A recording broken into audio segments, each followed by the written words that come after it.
Hi and welcome back. This is the Zoom LiveTrak L12next, one of the latest products from Zoom as of the time of this recording, which is very early in January 2026. This was released just at the end of 2025, and I put up a review of this, so you'll want to check that out on the channel if you haven't seen it yet. It's been a very popular video on the channel, and as a result of that, I've received quite a few comments wanting me to compare this to the Tascam Model 12, which on the surface has some overlap in capabilities. Now, the Model 12 is more of an analog mixer with some digital audio interface features added to it, while this one here is an actual digital mixer. So there's one difference right there. But the basic input and output configuration is similar, because here we've got 8 mono channels plus 2 stereo channels. And on the Model 12, we have a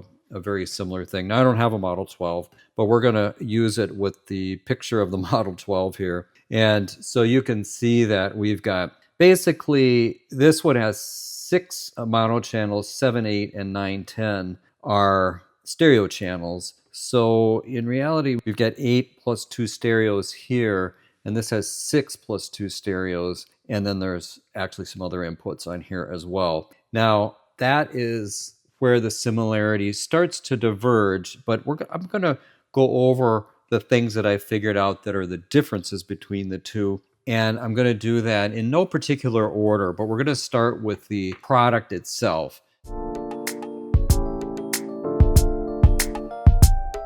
So the Zoom LiveTrak L12 came out late 2025. So it is very current and up to date as of the time of this video. The Tascam Model 12 was released in 2019, and it's had this one has had a number of firmware updates, and so it's a very mature platform. There's lots and lots of videos, and it's been extremely popular and successful for Tascam. However, it has been out since 2019, making it, like 6-7 years old at this point. It's still a viable piece of hardware with great sound quality and a great feature set. And so hopefully through this video, you'll get an idea of, if you're trying to decide on one or the other, which one is kind of better for you. So the SD card recording, we can do 12 inputs on this and a stereo master recording it all at the same time. For the main inputs, it records 24-bit and up to 96 kilohertz, but that is for the internal recording. It's only 48 kilohertz over USB. And it has this unique thing where the master is recorded in 32-bit float. Now, the Tascam Model 12 will record the 10 channels plus a stereo master to 24-bit audio at 44.1 or 48. So it's similar, but it's a little bit different in that regard. Now, the L12next over USB has 12 inputs and 4 outputs, 48 kHz only over USB, but it will do 32-bit float on all the input channels over USB. But it has 2 stereo returns, which come in here and here on this unit. And that is a difference, because on the Model 12, in the multi-track mode, you can reroute all of the playback to the individual channels. So it's got a lot more outputs and allows you to do mixing over USB. So it's a 10 output. All of these have outputs, and the mode switch allows you to select if you want to, route any of the things off of your computer into all of these channels. And that's something you can't do with the Zoom. So, in this way, this is a little bit more like the SSL Big 6, which also allows you to map all of the channels into, all the USB returns into the individual channels for a kind of inline mixing. The other thing on the Tascam is that the stereo playback can be routed to channels 910. So if you don't need to do it that way, you can route them to 910 by a setup option in here. And it does also have a stereo only mode if you're using it for streaming. So a big difference between the two, and this could be a deciding factor for you, is that the Zoom unit, the LiveTrak L12, has no MIDI ins or outs at all, and it doesn't have any sort of MIDI control. So you can't remote control it via MIDI, and you can't use it as a control surface over MIDI. Now, it does have an extensive iPad app to remote control it over Bluetooth, but in general, it is not a MIDI device for input or output. Now, on the other hand, the Tascam does have a DAW control mode. And in the DAW control mode, the faders become live in a way that you can control your DAW. They're actually disconnected from the mix, from the hardware mix, but allows you to control them, to control, that kind of live mixing. So in that case, it's got a lot more features. It also has 5-pin DIN MIDI in and out on the back panel. If we look at the back panel here, you can see that we've got MIDI in and out on the Tascam. So here's another thing that there's been quite a bit of discussion about is the solo behavior. Now on here, and we do have pretty good solo capabilities on both of these units, but on this one, we've got solo buttons on the individual channels, and then that allows you to go and select solo here on the main headphone out. And so soloing only will appear here. So you would have, I guess if you wanted to connect speakers up to this, you could do solo in place over this. But in general, there is no solo in place. And this is starting to reveal the design philosophy between these two units. While there isn't specific control room outs on this one, and also on here, there isn't either. If you look at the back panel, we have only main outs on here. There's a sub out, but there's really only a main out to connect up. So it's the same on here. It's just that in the menu, you can select a solo in place option, which will allow you to, if you hit solo, it will solo it. Now, I think part of the reason that it's not available here, and I think it should be an option on here because I do like solo in place. I'm going to tell you why it's not a big deal, but I would like to see it regardless, and as some of you also would like to see it. But the reason you don't do solo in place or make it easy to get to is because you can interrupt your show if you're using it for live sound. And we've seen these on the studio live mixers and things. Usually there's some extra steps to get into solo in place so you don't accidentally go to hit mute on a channel and then hit solo and then mute your whole rest of your band. You don't want to do that. You might do it during a sound check, but during a show, you definitely don't want to do that.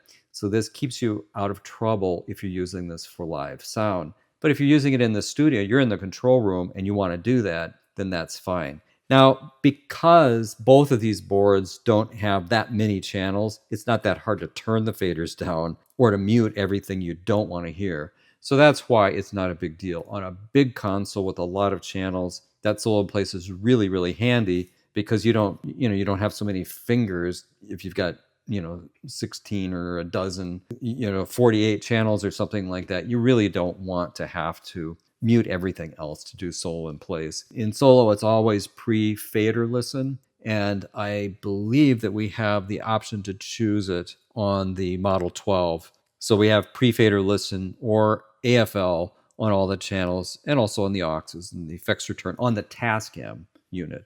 So generally, the monitor architecture is different. This unit is better if you want to run a lot of different headphone mixes in a studio situation or even on stage, because you've really got 5 different headphone mixes on this. And their setup is called send on here. And so like if you wanted to mix for this one, you would choose this and then you can set up a whole mix on here. And you could do that all the way through all of these outputs and assign them to different mixes. So it's great for that. So you can have lots of in-ear monitors hooked up here. You can run these out to different headphones in the studio, give everybody a different mix. So that's kind of really cool. On here, you can do that, but it's a lot more limited. If you look at the setup on here, we've really got, one main aux or 2 main auxes, but one of them you can use as an effects send. So pretty traditional setup on the Tascam with the option of, I guess, doing 2 monitor mixes if you wanted to. But, also you're going to use up your effects mix if you use a second aux mix. So a lot more limited. So if having a lot of different headphone mixes with separate mixes, this is a great capability of the L12next. And both of them, as I explained before, don't have a dedicated control room output, but we do have 2 aux sends total, and I think I pretty much explained that. I guess to say it more clearly is that if you want to use this for the internal effects, to use, you know, the second aux, then you're really down to one aux.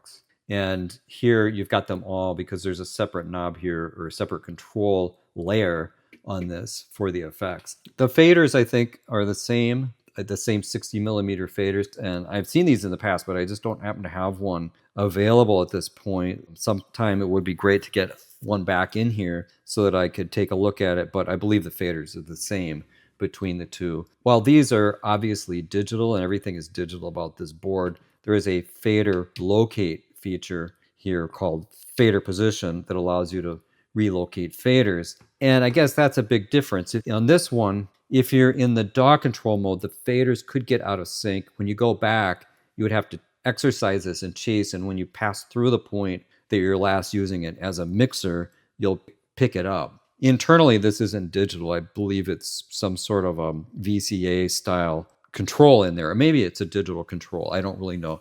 Neither of them have flying faders. This one doesn't even have any presets for the state of the mixer, and I think that's another big difference. If you like to be able to recall the state of a mixer because this is digital, you've got 10 of them right on the front panel, and if you're recording, it saves the state with every recording project as well, so you can have, you know, dozens and dozens of different total recall setups on here. So I like that. I like that a lot.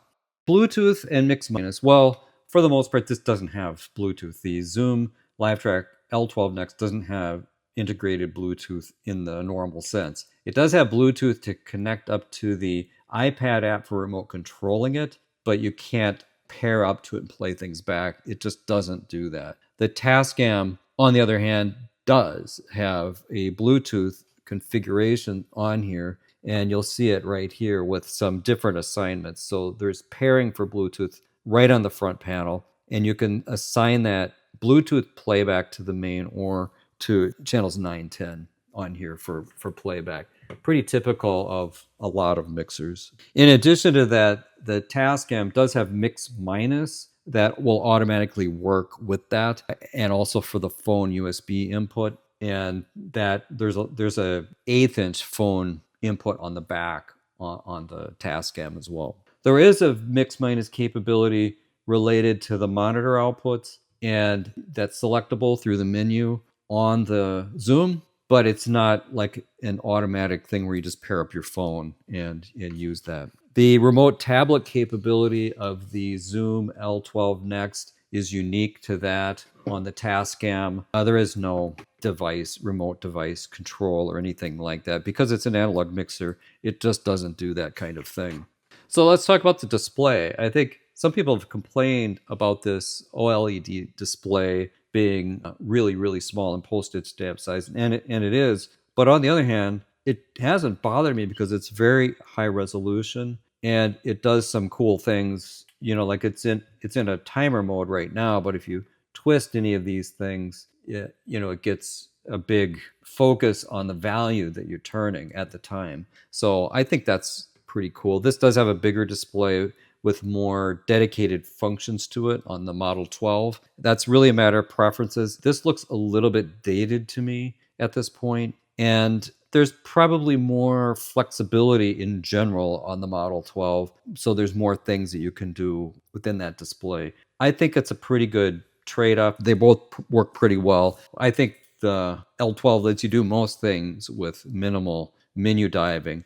There is the mode here for meters on here, which allow you to see all the channel meters on this little display. That aspect's way better on the L12next because you've got individual meters next to every one of these faders. And I think that's really great to have. You know, it's like we used to always want to have a meter bridge. And if you look at the SSL Big 6, it's like this as well, where you got meters on every single channel. So it's very clear to see your mix level on there and, you know, kind of understand. In addition, there are signal level things for gain staging on here. Gain staging is also similar on the Model 12 with a similar kind of a signal light next to the gain knobs on here. I want to talk about the general size of it now because I keep showing you the Model 12 on the iPad. You're not going to get a sense of it, but this unit, the Zoom, is a little bit wider. This one is 442 centimeters wide, while the Model 12 is 430. So it's not a significant big difference, but it is a difference. And then the depth of it, this is shallower. This is 287 centimeters from here to here. The Model 12 is 360 in this dimension, and so it's a little bit deeper. But the other thing about the Model 12 is that while it is narrower, it's going to wind up in practice being quite a bit deeper because all of the jacks are on the back of the unit. So this has all of this stuff on the back. This is all on the top here. On the back, we do have a few things, but they're like the foot switch input, the USB input, and the card for the SD card. And that's one thing I also didn't mention is that the Tascam uses regular SD cards,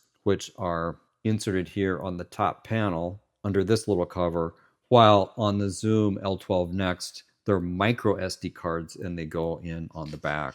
So I guess if you're going to switch them in and out a lot, it's a little more convenient to have them on here. Also, regular SD cards are easier to switch in and out. The micro SD cards are tiny, and you might need some tweezers or some needle nose to get them out sometimes. Power is also different. I do like that about the Model 12 that it has a standard IEC AC power cable. And so the power supply is internal on here. I guess more traditional, more professional in that sense. This, on the other hand, it has an external power supply, a kind of a barrel connector adapter connection on the back. That does keep the unit from getting hot at all. I don't really know if the Model 12 has a problem with that, but some gear I've worked with does. And it also keeps the design of the unit shallower because there's not a power supply underneath here. So let's talk about the microphone inputs. I would say that most people have reported that the Model 12 has really good microphone inputs that are adequate for most home recording or live sound situations. I find the microphone preamps on all of the Zoom products in any recent times to be very, very good, very clean, and just very, very professional sounding microphone preamps. But the gain is a little bit different. I would say that the gain on this is 60 dB per channel with an optional boost that you can do here on basically on all of the mic channels. You can do a significant boost. I believe it's a 10 dB gain boost up and down on here. But in later firmware, Tascam added something similar that allows you to do some digital gain boosting to bring low-level signals up. So it is possible to use SM7B microphones and other dynamic microphones that need more gain without a cloud lifter or a similar device. However, I would say that many people using a Model 12 would use a booster if they're going to go into that. I believe on here, I haven't tried it. I do have that on my list of things to try. I believe it'll work pretty well on here without that, but we'll have to give that a test. So on the Tascam, related to that, you'd have to make sure you're on the right firmware because there was a firmware 1.4 that introduced doing a gain boost. I guess it's selectable between 6 dB and 12 dB, while on this one, you could dial it in. I think on this one, you could just turn it on and it'll give you a 10 dB. And this one, you can select between 6 or 12 dB of boost. Phantom power is slightly different. The phantom power on Model 12, you can see the button right here. It's one button for all the inputs. I kind of like it on here because it's in banks. So many of these boards in this kind of price range, under $1,000, you just have one button to turn phantom power on and off. Here you've got it in banks where you could do these four or these four. So not ideal in that you'd kind of prefer to be able to do it by channel, but that's not bad. So both of these units as a recorder work more in the Porta Studio style, all-in-one recorder fashion, rather than being like a digital audio workstation or rather than being kind of like a console plus tape. And the reason I say that is because it's kind of hardwired logic internally. If you're recording to channel 3, input 3 on the mixer, so for the console, it's going to wind up going to track 3 on the internal recording as well. same on both of these units, very much like a Porta Studio or other earlier recorders. So you can't bring your thing in here and then route it. So it's a little less convenient. There are ways to move the recordings around following that, which I think I'll have to do in a different video at some point. But in general, the workflow with this is that you would need to move the thing around. And so if you're recording from, say, a guitar, and you want to put it on track 1 and then put a harmony part on track 4 and then a different part on track 6, you're going to replug it. Basically, it's more repatching. They're both the same in that regard. There is a built-in metronome on here, and I believe we've got some kind of built-in click on the Model 12. I'm not sure about that. And there's a somewhat similar capability in multi-track recording. Like if I go into the overdub mode here, you can see that I can switch between, basically this is the input setting, this is the record setting, and that is playback setting. So once I've recorded something, now if I hit play or record, this will be playing if I'm recording, and this will be recording when I'm recording. Well, on here, on the Model 12, it's similar in we basically have the same options: live input on this mode switch, PC playback, or multi-track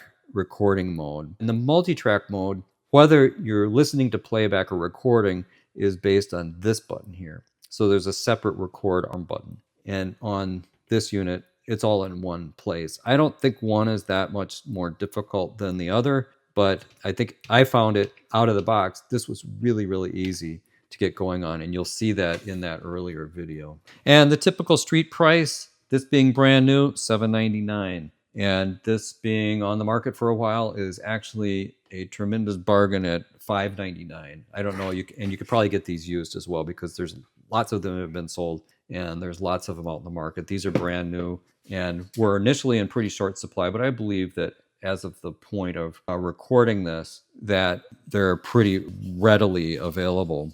So in general, in the high level positioning for this, the L12next is good for live monitoring, for performance. If you want to do master recordings with 32-bit float, and that's a good feature for you, the ability to have recallable scenes, and then this flexible monitor routing, it's going to be a pretty good option. The Model 12 has, really good ergonomics for the studio. I think it's a very excellent unit for one-person studio if you have, keyboards or you're just doing home recording. It also has a more analog style workflow where most of these buttons do and dials do one thing, even though that it does have a DAW control mode, which is unique to that. But generally, the Zoom philosophy is designed to minimize mistakes during use and live recording. So the feature set kind of emphasizes visual feedback. It has fixed behaviors and very conservative defaults, and there's clarity in the way the monitoring works. So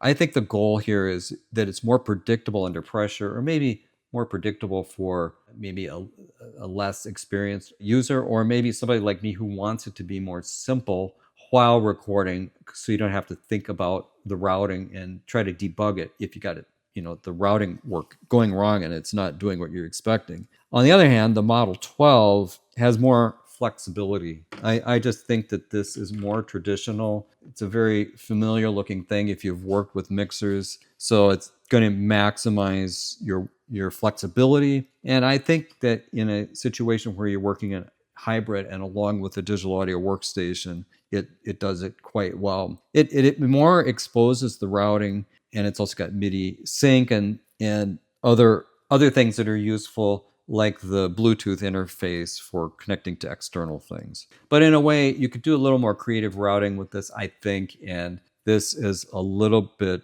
more safe, less prone to tripping you up, wondering why.